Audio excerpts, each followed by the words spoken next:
दुनिया में लाखों ऐसे लोग हैं जो बेऔलाद हैं और वो संतान का सुख पाना चाहते हैं, अपनी नस्ल को आगे बढ़ाना चाहते हैं। ज़्यादातर इन्हीं वजूहात के बिना पर बच्चों को गोद लिया जाता है। भारत में इसकी तारीख बहुत पुरानी है। कदीम ज़माने में भी लोग बच्चों को अडॉप्ट किया करते थे, लेकिन उस वक्त अपने कुंबे से ही कोई बच्चा गोद लिया जाता था। वक्त बदला, कानून बदले और अब कोई भी शख्स, चाहे वो किसी भी मज़हब का हो, वो बच्चा गोद ले सकता है। और ये भी ज़रूरी नहीं कि बच्चा सिर्फ ख़ानदान या कुंबे से ही लिया जाएगा, लेकिन बच्चा गोद लेने का प्रोसीजर क्या होगा, उसके लिए बाकायदा कानून मौजूद है। 1926 वो साल था कि जब इंग्लैंड में बच्चा गोद लेने का कानून मंजूर किया गया।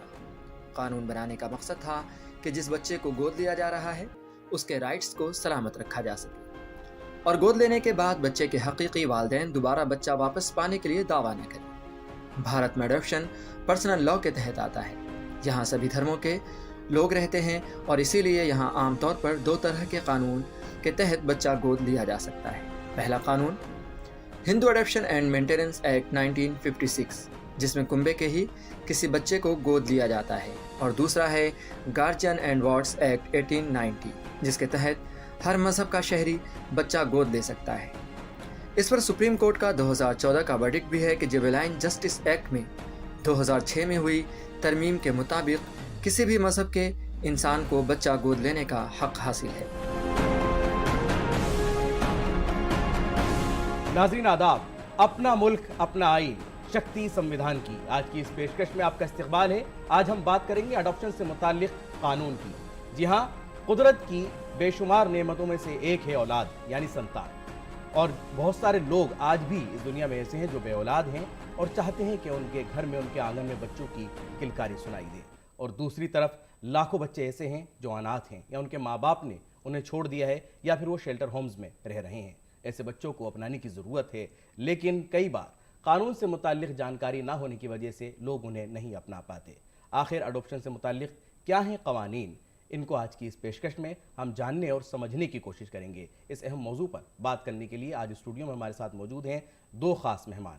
हमारे साथ हैं जानी मानी वकील मोहतरमा पारुल गुरुदेव साहिबा और हमारे दूसरे खास मेहमान हैं आदित्य शारदा साहब। आप दोनों के अलावा स्टूडेंट्स भी हमारे साथ मौजूद हैं जिनके सवालों को आज की इस पेशकश में हम शामिल करेंगे। सबसे पहले आज की इस पेशकश में मैं आप सभी का बहुत बहुत इस्तकबाल करता हूँ। Thank you. और मेरा पहला सवाल मैडम आपसे है कि जब हम बात करते हैं अडॉप्शन की या गोद लेने की, आज हम 21वीं सदी की बात कर रहे हैं, आज़ादी के 75 साल हो चुके हैं, कितना ज़रूरी है ये गोद लेना बच्चों को या ऐसे बच्चों को अपने घर आंगन में लेकर के आना जो अनाथ हैं या जिनको ज़रूरत है किसी सहारे की? देखिए, सबसे पहले तो ये जानना ज़रूरी है कि बच्चे हर फैमिली को एक यूनाइट करके रखते हैं। बच्चे जो है फैमिली को जोड़ के रखते हैं, तो इसके लिए चाहे वो अपना बच्चा हो चाहे अडॉप्ट करना हो, बच्चे बहुत ज़रूरी हैं। लेकिन आज की डेट में इतने सारे अबैंडन्ड बच्चे हैं, ऑर्फन बच्चे हैं, जिनको घरों की ज़रूरत है, जिनको लेने की, अडॉप्ट करने की ज़रूरत है। और आज भी हमारे समाज में वही पुरानी प्रथा चली आ रही है कि जो आपके आसपास सोसाइटी के बच्चे हैं या आपके जानने पहचानने वालों के बच्चे हैं, आप उन्हें ही अडॉप्ट करना पसंद करते हो। तो इट्स लाइक आप आज भी एक सोसाइटी का ड्रॉबैक है कि ऑर्फन बच्चों को या अबैंडन्ड बच्चों को या जो पेरेंट्स उनको नहीं रख सकते हैं, ऐसे बच्चों को हम अडॉप्ट नहीं करते हैं। बट जबकि आज की डेट में भी इतने सारे बच्चे हैं, अराउंड 60% टू 70,000 बच्चे हैं जिनको अडॉप्शन की ज़रूरत है। और ऐसे लोगों को अडॉप्ट करना, ऐसे बच्चों को अडॉप्ट करना पेरेंट्स के लिए भी मुश्किल हो जाता है अगर आपको कानून की जानकारी ना हो। आपको कानून की पूरी जानकारी होनी चाहिए कि आप जो भी अडॉप्शन कर रहे हो वो कानूनी तरीके से होना चाहिए। आदित्य सर, आप भी पेशे से वकील हैं। अगर गोद लेने की बात होती है तो एक पुराने समय से चला आ रहा है कि लोग अपने फैमिली में से या परिवार में से कहीं से भी एक बच्चा गोद लेते हैं, उसको पाल लेते हैं। कानूनी पहलू अगर हम इसका जानने की कोशिश करें, कानून के नुक्ता नज़र से क्यों इसको कानून के लहजे में समझना ज़रूरी है या कानून की भाषा में इसको लेकर के आना ज़रूरी है आज के समय के अंदर? जी बिल्कुल, देखिए, जो अडॉप्शन होती है इंडिया में वो दो एक्ट्स के अंडर में हो सकती है। एक होती है Hindu adoption and maintenance act और दूसरी होती है juvenile justice act. Hindu adoption और मेंटेनेंस एक्ट जो है वो सिर्फ हिंदूज पे एप्लीकेबल है। Hindus which also include Sikh, Jains and Buddhist. तो इस कैटेगरी में अगर आपको अडॉप्शन करनी है तो आपको हामा के अंडर, हम इसे शॉर्ट फॉर्म में हामा भी कहते हैं। और अगर जो हम दूसरे रिलीजन की बात करें, जो जूस हो गए, मुस्लिम्स हो गए, मतलब any other religion apart from Hindu, तो आप जो अडॉप्शन कर सकते हैं वो जुवेनाइल जस्टिस एक्ट के अंडर में कर सकते हैं। तो जो जुवेनाइल जस्टिस एक्ट है वो हिंदूज एंड अदर उस पर भी एप्लीकेबल होता है, अदर रिलीजन्स पे। यानी अगर हिंदू अडॉप्ट करना चाहें तो सिर्फ वो हिंदू एक्ट के तहत नहीं, वो जुवेनाइल जस्टिस के तहत भी अडॉप्ट कर सकते हैं। एब्सोल्युटली। आज की डेट में जो मैक्सिमम अडॉप्शंस हो रहे हैं वो जुवेनाइल जस्टिस एक्ट के अंडर में ही हो रहे हैं। डीएम्स को, डिस्ट्रिक्ट मैजिस्ट्रेट्स को एम्पावर किया हुआ है कि आप उनके पास पिटिशन या एप्लीकेशन फाइल करें एज पर लॉ, और वो उनको as per law dispose of करते हैं within 2 months from the date of filing of the application. ये कानूनी मरहला क्यों ज़रूरी है? अगर गोद लेने की प्रक्रिया वही जो पुरानी चली आ रही है, अगर उसी को फॉलो किया जाए तो ये कानूनी पहलू क्यों ज़रूरी हो जाता है? कानूनी पहलू इसलिए है, उस बच्चे की जो राइट है वो इफेक्ट नहीं होती है। अगर एक लीगल तरीके से अडॉप्ट किया जाए बच्चे को, तो वो एक लेजिटिमेट सन या डॉटर के पास जो राइट होती हैं विद रिस्पेक्ट टू प्रॉपर्टी और इनहेरिटेंस राइट और XYZ जो राइट्स होती हैं वो उनको सब मिलती हैं। और अगर इलीगल हो और उसको चैलेंज कर दिया जाए तो उस बच्चे की राइट कर्टेल हो जाती है, उसको वो कोर्ट से नहीं मिल पाता। यानी उसको संपत्ति में से अधिकार की अगर हम बात बिल्कुल, करें, बहुत जरूरी अगर है, वो कानूनी legally तौर पर उसको गोद नहीं लिया गया है तो वो नहीं मिलेगा, तो वो नहीं मिलेगा। नहीं मिलेगा। ये बहुत इंपॉर्टेंट पहलू हो बहुत जाता है, जरूरी इसलिए है। कानूनी मान्यता देना उसको जरूरी बहुत हो जाता जरूरी है। मैडम, आपने कहा कि एक ज़रूरत है आज के समय में बच्चों को गोद लेने की और बेसहारा बच्चों को सहारा देने की, लेकिन जब हम इस कानून की बात करते हैं तो ये कानून क्या कहता है कि एक अगर कोई लेना चाहे आज के समय में, जो हमारे व्यूवर्स हैं, अगर कोई किसी बच्चे को गोद लेना चाहता है, वो कोई भी बच्चा हो सकता है, तो उसके लिए क्या प्रक्रिया है, कौन सा उनको तरीका अपनाना पड़ेगा इसमें? देखिए, जैसे कि सर ने कहा कि 2 टाइप के हमारे पास एक्ट्स हैं, हिंदू अडॉप्शन एक्ट जहाँ पे Hindu adoption and maintenance act जहाँ पे हिंदूज जाके अडॉप्ट कर सकते हैं, बट आज की डेट में जुवेनाइल जस्टिस एक्ट है जहाँ पे लोग अडॉप्शन करते हैं। ठीक है, अब इसमें आपके पास एक स्पेशलाइज्ड अडॉप्शन एजेंसी है। स्पेशलाइज्ड अडॉप्शन एजेंसी जो है, इसके पास जाके आप एक एप्लीकेशन फाइल करते हो, ऑनलाइन एक एप्लीकेशन होती है, आप यहाँ जाके एक एप्लीकेशन फिल करते हैं।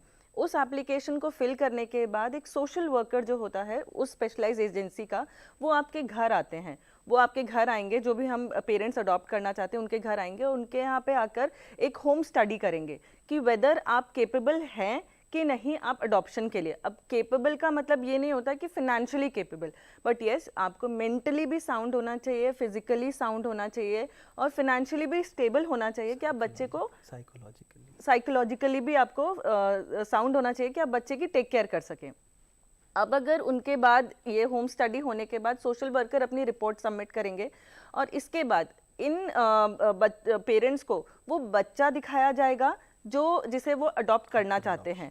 उस बच्चे को दिखाने के साथ साथ उसकी मेडिकल रिपोर्ट्स भी दिखाई जाएंगी कि वो बच्चा मेडिकली फिट है या नहीं है, या अगर उसमें कोई प्रॉब्लम है वेदर आप उसको एक्सेप्ट करना चाहते हैं। तमाम चीजें बताई जाएंगी उनको, चाहे उसके अंदर अगर कुछ मेडिकल प्रॉब्लम भी है तो वो भी बताई जाएगी उनको। हो सकता है वो चाहते हो कि नहीं हम उसका इलाज भी करवाएं। आदित्य सर, बहुत सारे शादी के बाद कपल्स होते हैं, वो चाहते हैं अडॉप्ट करना, क्या कोई कंडीशन है कि शादी के इतने अरसे के बाद या इतने समय के बाद ही आप अडॉप्ट कर सकते हैं, उससे पहले नहीं कर सकते? नहीं, ऐसे शादी के लिए तो ऐसा कोई नहीं है। So when it comes to adoption, जब अडॉप्शन की बात आती है तो मेल और फीमेल की बात होती है, अडल्ट मेल और अडल्ट फीमेल। जब हम अडल्ट मेल की बात करते हैं, अडल्ट मेल एक माइनर बच्चे को अडॉप्ट कर सकता है, चाहे वो सन हो, मतलब if is looking for a male son और अ फीमेल डॉटर।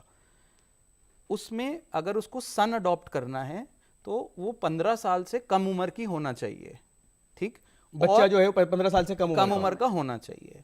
अब अगर एक मेल को एक डॉटर अडॉप्ट करनी है तो सबसे पहला प्रीरिक्विजिट है कि apart from age being a factor, उन दोनों के बीच में 21 इयर्स का एज गैप होना जरूरी है। यानी 21 साल का उम्र में फर्क होना चाहिए जो गोद लेना चाहते हैं और बच्चे की उम्र में। बच्चे के नहीं, फीमेल। अगर मेल को डॉटर अडॉप्ट करनी है उस सिनेरियो में, उस सिनेरियो में, हाँ जी, सन में अगर 10 साल का भी हो तो भी चलता है, कोई 10 साल का भी चल जाएगा, वो चल जाता है। लेकिन अगर फीमेल करनी है तो 21 साल का होना जरूरी है। तो ये सर, ये सिंगल पेरेंट के लिए आप बात कर रहे हैं या कपल्स में जब हम लेना चाहते हैं, अगर कोई कपल लेना चाहते हैं बच्चे को किसी को गोद, उनके लिए क्या शर्तें रहती हैं? सर उसमें भी ऐसा ही होता है। अगर डॉटर होती है, क्योंकि जब शादी हो जाती है तो हस्बैंड और वाइफ दो होते हैं, हस्बैंड इंडिपेंडेंटली मतलब कैन टेक अ चॉइस कि उसने अडॉप्शन करना है, लेकिन वो लेजिटिमेट तब होगा जब वाइफ उसको कंसेंट देगी। अ मैरिड कंसेंट उनको लिख करके देना होगा। Absolutely on a piece of paper which is, और उसको स्टैम्प पेपर करा के एफिडेविट के फॉर्म में देना होता है। अगर वाइफ कंसेंट नहीं देती हैं तो अडॉप्शन adoption नहीं हो नहीं हो पाएगा, वो इलीगल हो जाएगा, वॉइड हो जाएगा। यहाँ तक तो अभी मर्जी की बात हुई उन लोगों की जो अडॉप्ट करना चाहते हैं। आपने कहा कि 15 साल तक का बच्चा जो है उसे अडॉप्ट किया जा सकता है। क्या बच्चे की मर्जी भी इसमें कहीं शामिल होती है कि वो उनके साथ रहना चाहता है या नहीं? बिल्कुल बिल्कुल होती है। जब डिस्ट्रिक्ट मैजिस्ट्रेट, जब आप जुवेनाइल जस्टिस एक्ट के अंडर में करते हैं या कोर्ट के थ्रू अडॉप्शन करते हैं, तो कोर्ट हो या डिस्ट्रिक्ट मैजिस्ट्रेट हो, both of the officers, one is a judicial officer, one is an executive officer, both are duty bound to ensure कि सबसे पहली जरूरी चीज वो देखते हैं कि बच्चे का वेलफेयर मीट हो रहा है या नहीं हो रहा। दूसरी वो ये चीज देखते हैं बच्चा कंसेंट करता है, क्या वो बच्चा रहना चाहता है। देखिए, अगर एक न्यूली बॉर्न बेबी है 2-3 साल का है, तो उन केसेस में तो सिर्फ इतना कंसिडर करेंगे कि बच्चे का वेलफेयर है या नहीं। लेकिन अगर थोड़ा बड़ा बच्चा होता है, जैसे 10-11 साल का बच्चा, उसमें एक टर्मिनोलॉजी होती है जिसे हम कहते हैं इंटेलिजेंट प्रेफरेंस। जी, ठीक है, अगर वो बच्चा इस लायक है, he has that intelligence preference, तो वो बता सकता है हाँ जी मैं इनके साथ जाना चाहता हूं या मैं इनके साथ नहीं जाना चाहता। एंड द कोर्ट और दैट डिसाइडिंग मैजिस्ट्रेट, जो district magistrate, has to take the consent of the child into consideration. ये प्रोसेस कितना लंबा होता है? अगर चाहे कुछ लेना चाहते हैं और वो उसके लिए अप्लाई करते हैं, एप्लीकेशन लगाते हैं, कितना समय लगता है? Court procedures are to a certain extent much longer under the Hindu adoption and maintenance act, but जब हम जुवेनाइल जस्टिस के अंडर में डिस्ट्रिक्ट मैजिस्ट्रेट की बात करते हैं, वो प्रोसीजर 2 महीने के अंदर from the date of application करना होता है। और जो स्टेट अपॉइंटेड एजेंसी होती है, they are also duty bound to take this, कि अगर वो बाई चांस 2 में नहीं होता तो 4 महीने के अंदर अंदर खत्म होना जरूरी है। वहां उसको 4 महीने की एक लिमिट कर दी गई है, मैक्सिमम लिमिट यू से, बट ऑलमोस्ट 2.5-3 महीने में हो जाता है as a matter of general practice. General practice में, because our law to that effect is a little stringent कि जी आपको ये करना है, कोर्ट मतलब लॉ कहता है, एक्ट कहती है जी। और ये जो प्रोसीडिंग्स होती हैं डिस्ट्रिक्ट मैजिस्ट्रेट के पास, ये मैंडेटली इन कैमरा प्रोसीडिंग्स होती हैं, जिसका मतलब है कि वो एकांत में होती हैं, किसी को नहीं पता कौन अडॉप्ट कर रहा है या कौन नहीं कर रहा है। पारुल जी, क्या जो ये मैटर्स होते हैं, अभी तक तो हम सिर्फ गोद लेने की बात कर रहे हैं, अगर इससे रिलेटेड कुछ डिस्प्यूट भी सामने आते हैं कि अदालतों में इस तरह के, कहाँ पर आकर के पेच फंस जाता है या दिक्कत आती है? बिल्कुल, जैसे कि अडॉप्शन, अगर लीगल अडॉप्शन नहीं है आपका, आपने सिर्फ अपने किसी रिलेटिव के बच्चे को अडॉप्ट कर लिया, तो जैसा सर ने कहा कि मेंटेनेंस के केस में या फिर आपकी प्रॉपर्टी के केस में, आपको इनहेरिटेंस के केस में, ये सारी चीज़ों में आपको प्रॉब्लम्स आ सकती है। अगर किसी ने उसके अडॉप्शन को चैलेंज किया, तो ये सबसे बड़ा क्राइटेरिया हो जाता है कि अगर आप लीगली अडॉप्टेड चाइल्ड नहीं है तो आपको इनहेरिटेंस में प्रॉपर्टी मिलना मुश्किल हो जाती है। तो सबसे पहले ये वाली राइट्स आपके कर्टेल हो जाती है, क्योंकि आप adopted child, legally adopted child नहीं है। इसलिए आगे जाकर के आपको राइट्स के अंदर आपको दिक्कत आ सकती है। सर, हमारे देश में कई सारी स्टेट्स हैं अलग अलग, और एक स्टेट से दूसरे स्टेट में भी क्या लोग बच्चे को गोद लेने की जो प्रक्रिया है उसको अपना सकते हैं? कोई दिक्कत कहीं? कोई दिक्कत नहीं है। या कुछ अलग अलग कानून ऐसे तो नहीं बीच में आते कि थोड़े बहुत रूल्स डिफर करते हैं from state to state, but ऐसा कुछ ऐसी प्रॉब्लम नहीं आती है, ऐसी कोई बड़ी। और अगर इंटरनेशनली बात करें कि लोग, बिकॉज हर स्टेट में एक agency, specialized agency, government agency है, तो इंटर स्टेट गवर्नमेंट एजेंसीज में इतना कोई डिस्प्यूट नहीं होता, सरकारी तरीके से काम होता है। आपने कहा बच्चे की वेलफेयर देखी जाती है, आखिर उस वेलफेयर में क्या कुछ चीजें, ऐसे पॉइंट्स हैं कि जिनको देखना जरूरी होता है कि बच्चे के वेलफेयर को जब हम बात करते हैं देखने? बिल्कुल कंसिडर करना चाहिए और होता भी है। जैसे मैम ने कहा था कि जो अडॉप्ट कर रहे हैं पेरेंट्स, या सिंगल मेल या सिंगल फीमेल, उनका वर्क स्टाइल क्या है, आर दे फाइनेंशियली केपेबल, क्या वो इतना पढ़े लिखे हैं, क्योंकि देखिए सरकार भी यही सोचती है कि ऐसे लोगों को भी देना चाहिए, और वो प्रमोट भी करती है ऐसा कि जी जो एजुकेटेड हो। भाई एक एजुकेटेड इंसान ही समझता है कि एजुकेशन की आगे जाके वैल्यू क्या है, और वो कोशिश करेगा उस बच्चे को और एजुकेशन। एक एजुकेटेड इंसान का माइंडसेट एक अनएजुकेटेड इंसान के माइंडसेट से डिफर करता है।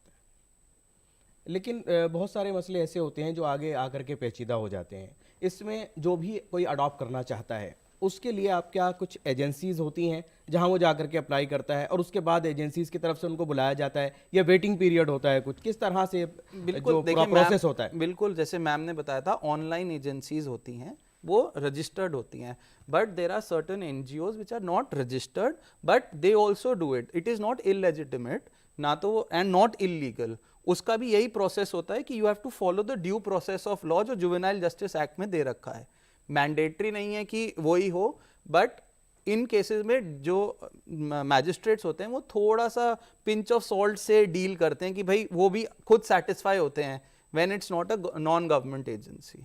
सिंगल पेरेंट्स के लिए क्या है, अगर कहीं कोई सिंगल पेरेंट है, कोई एक नहीं है उन दोनों में से, उनके लिए क्या कुछ क्राइटेरिया बनाया गया है कि वो ले सकते हैं या उनके लिए कुछ कंडीशंस हैं? बिल्कुल ले सकते हैं। मैरिड कपल जब होता है, जैसे मैंने बताया था कि husband can adopt, wife has no right to adopt till the husband is either off, मतलब when he loses his soundness of mind or he says I am taking an exile from the world and I am leaving everything and I am going. Only in that scenario a married woman can adopt. Now let's come to single females. Single females can adopt either working or non working, उससे कोई फर्क नहीं पड़ता। अगर उसको एक लड़का adopt करना है तो उनके बीच में 15 साल का एज गैप होना चाहिए।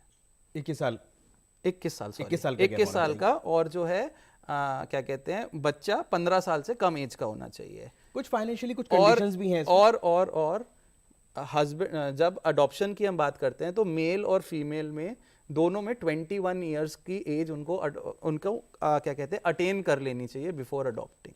यहाँ तो अभी तक हम जो बात कर रहे हैं मैडम, अडॉप्शन की बात कर रहे हैं उन लोगों की जिनके पास औलाद नहीं है, लेकिन कुछ के पास ऐसा होता है कि लड़की है तो लड़का अडॉप्ट करना चाहते हैं, या कुछ ऐसे भी होते हैं जिनके पास दोनों हैं लेकिन वो और भी बच्चे अडॉप्ट करना चाहते हैं, उनके लिए क्या कंडीशंस हैं इस कानून में? उनके लिए देखिए, अगर आपके पास एक मेल चाइल्ड है, अगर दोनों पेरेंट्स हैं उनके पास मेल चाइल्ड है, तो वो एक फीमेल चाइल्ड को ही अडॉप्ट कर सकते हैं। आप दो सेम जेंडर के चाइल्ड को अडॉप्ट नहीं कर सकते हैं। सिमिलरली अगर आपके पास एक डॉटर है तो आप डॉटर को अडॉप्ट नहीं कर सकते, आप एक मेल चाइल्ड को अडॉप्ट कर सकते हैं। लेकिन अगर आप किसी स्पेशल नीड के बच्चे को, या जो मेंटली चैलेंज बच्चा है या हैंडीकैप बच्चा है, इसको आप अडॉप्ट करना चाहते हो सेम जेंडर का, तो आप उसको अडॉप्ट कर सकते हैं, उसके लिए कोई प्रॉब्लम नहीं है। लेकिन आप हाँ, सेम जेंडर के बच्चे को आप दोबारा से अगर आपका है तो अडॉप्ट नहीं कर सकते। और जिनके दोनों ही हैं, अगर उनके पास मेल चाइल्ड भी है फीमेल चाइल्ड भी है, उसके बाद भी वो लेना चाहते हैं तब ले भी सकते हैं, बिल्कुल ले सकते हैं। लेकिन इन दैट केस कोर्ट ये देखेगी कि आप स्पेशली एजेड जो स्पेशल चाइल्ड है उनको प्रेफर करें, उनको आप प्रेफर करें। अब हम क्वेश्चन आंसर सेशन की तरफ बढ़ेंगे और यहाँ पर वो जो हमारे साथ स्टूडेंट हैं उनके सवाल हैं उनको शामिल करेंगे। जी, क्या पूछना चाहते हैं और किन किन के सवाल हैं? नमस्ते मैम।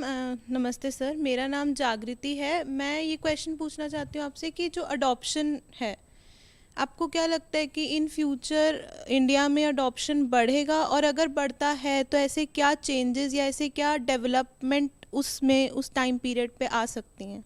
जो हमारा लॉ है ना और जो हमारी सोसाइटी है, इट्स ऑलवेज प्रोग्रेसिव।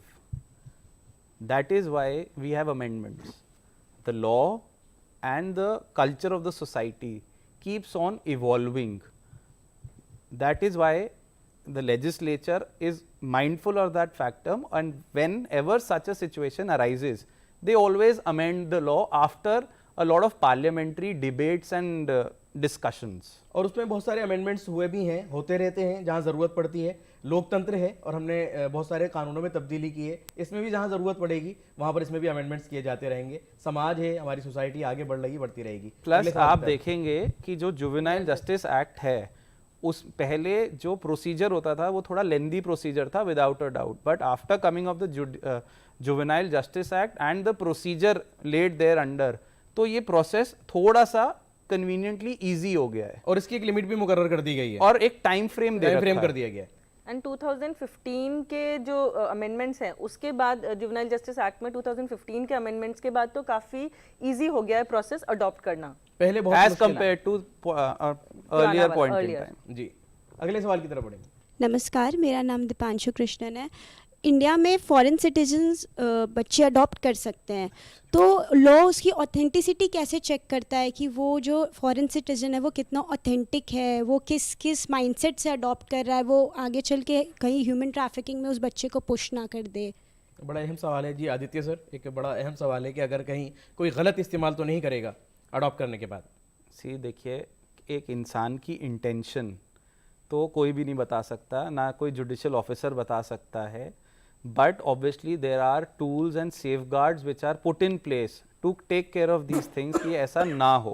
जब आप जुवेनाइल जस्टिस एक्ट पढ़ते हैं उसमें लेड डाउन है कि अगर एक फॉरेन नेशनल को अडॉप्ट करना है तो वो किस तरीके से करेगा। Plus there are embassies in place. Embassies जो हैं वो पूरी इंक्वायरी करके, दैट इज़ वाई जो टेन्योर है वो 2 to 4 months का इसीलिए है. Sometimes you have to go get a background check of the gentleman और the lady who is willing to adopt. तो प्रोसीजर अपनी जगह सारे हैं, सबका इंडेवर यही होता है कि कुछ ऐसा ह्यूमन ट्रैफिकिंग और इस डायरेक्शन में ना जाए. कोशिश यही है, लेकिन कोशिश यही होती है. किसी की अगर मंशा ही कुछ और मंशा है, तो कुछ वो- और है तो दैट वो चीज cannot कभी predict सामने it. नहीं आ वो सामने सकती नहीं और आ वो सकती. प्रिडिक्ट नहीं होती. और अगर कोई ऐसा करते हुए पकड़ा जाता है तो there are laws in place to put such person into their place. अगले सवाल की तरफ बढ़ते हैं. नमस्ते, मेरा नाम उत्कर्षा त्रिपाठी है. मैम ने और सर ने दोनों ने एक चीज़ कही है कि फाइनेंशियल स्टेबल होना ज़रूरी है कपल को. तो क्या बीपीएल के कपल को ये अधिकार नहीं है कि वो बच्चे को अडॉप्ट कर सके? जी, यहाँ देश में सबको बराबर के अधिकार हैं, लेकिन क्या ये एक बड़ा एक सवाल सामने आया है कि अगर वो फाइनेंशियली कैपेबल हैं तो ले सकते हैं, लेकिन अगर बीपीएल हैं तो क्या उनको कहीं दिक्कत आएगी? नहीं, ऐसा नहीं है कि उनको दिक्कत आएगी, बट यस उनको भी राइट्स हैं कि वो अडॉप्ट कर सकते हैं. बट यस कोर्ट या जो अथॉरिटी है वो किसी भी बच्चे को अडॉप्शन में देने से पहले, जैसे कि सर ने बोला, उसके वेलफेयर के बारे में सोचेंगे कि अगर हम उसे किसी को अडॉप्शन में दे रहे हैं, जिस भी पेरेंट्स को दे रहे हैं, तो क्या उसका वेलफेयर वहाँ पे हो पाएगा कि नहीं, उसकी पढ़ाई लिखाई के लिए वो उतना उसको खर्चा कर सकते हैं, उसकी हेल्थ पे ध्यान दे सकते हैं कि नहीं दे सकते. ये कोर्ट ज़रूर देखेगी कि उसके पास बिलो पॉवर्टी लाइन में होने से कोई प्रॉब्लम नहीं है कि वो भी अडॉप्ट कर सकते हैं, लेकिन वो क्या बच्चे की टेक केयर कर पाएंगे कि नहीं कर पाएंगे, ये कोर्ट यानी देखेगी. अधिकार उनको भी है. बिल्कुल. अब बस जरूरत इस बात की है कि जब बच्चे के वेलफेयर की बात हो रही है तो कोर्ट बेहतर देखने की कोशिश करेगी. आप बच्चे का फ्यूचर एट स्टेक नहीं लगा सकते, बिकॉज अगर कोई इंसान बिलो पॉवर्टी लाइन है तो ही और she is earning for themselves. वो बड़ी मुश्किल से अपने लिए कुछ कमा खा पा रहे हैं. क्या वो उस बच्चे को वो एक proper nutrition, food, education, higher education, maybe MBA, maybe whatever the child wants to become, क्या वो अफोर्ड कर पाएंगे? And definitely yes, the court has to look into this और the magistrate has to look into these factors, because एक बच्चे का future involve है. बहुत अच्छी आपने बात कही. आप दोनों पेशे से वकील हैं, आपका तजुर्बा है. क्या आपको नज़र आता है, क्या पुराने तरीके से ही आज भी अडॉप्शन लोग पसंद कर रहे हैं, या लोग चाहते हैं कि नहीं, जब हम किसी बच्चे को गोद ले रहे हैं तो पूरी कानूनी प्रक्रिया के तहत लें ताकि आगे चल के उसको भी कोई दिक्कत ना आए? अभी क्या सिनेरियो है आपके अपने तजुर्बे के मुताबिक, आप क्या बता सकते हैं? जैसे कि सर ने कहा था कि लीगल अडॉप्शन होना बहुत ज़रूरी है, क्योंकि आगे के प्रोस्पेक्टिव्स को देखते हुए कि आगे कोई चैलेंज ना करे उस अडॉप्शन को. तो आज भी अब लोग जो हैं थोड़ा सा इस चीज़ को लेके थोड़ा सजग हो गए हैं कि अडॉप्शन लीगल अडॉप्शन होना चाहिए. जो आप आसपास के लोगों से, अपने फैमिली मेंबर से अडॉप्ट करते हो, उनको भी अगर आप लीगल तरीके से अडॉप्ट करोगे तो आपके लिए ही फ़ायदा है, और आप ही आगे जाके आपके उस बच्चे को प्रॉब्लम नहीं होगी, आपके बाद या आपकी प्रॉपर्टी में से उसको भी हिस्सा लेने में कोई प्रॉब्लम नहीं होगी. तो इसीलिए अब लोगों का माइंडसेट चेंज हो रहा है और लोग भी अब प्रॉपर लीगल तरीके से अडॉप्शन चाहते हैं. लीगल तरीके से अडॉप्शन चाहते हैं, और हम अगर भी ये- ऐसा एडवाइस करते हैं कि आप प्लीज ऐसा करिए. आप भी एडवाइस करते हैं, सरकार भी यही चाहती है, इसलिए ये कानून भी आए हैं, उसके अंदर अमेंडमेंट्स भी हुए हैं ताकि जो लोग लेना चाहते हैं उनको कहीं परेशानी ना हो, और जब वो उस बच्चे को गोद ले लें तो पूरी जिम्मेदारी के साथ लें, और आखिरकार आगे चल करके उसके जो राइट्स हैं वो कहीं पर भी देखा जाए तो वो कट ना पाए, टूट ना पाए, उसको अपना हक मिले. यही कोशिश है इन कानूनों की, और यही कोशिश हमारी भी है कि गोद लेने से मुताल्लिक जो कानून है उसके बारे में आप जान सकें. आज की इस पेशकश में आपने काफ़ी कुछ जानने की कोशिश की होगी और आप जाने भी होंगे, आपने समझा होगा इस कानून को.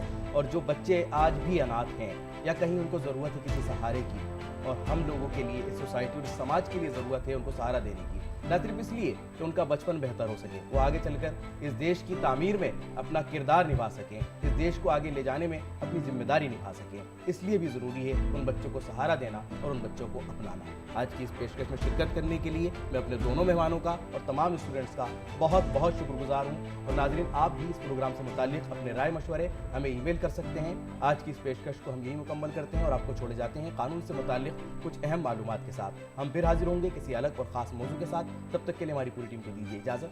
आदाब.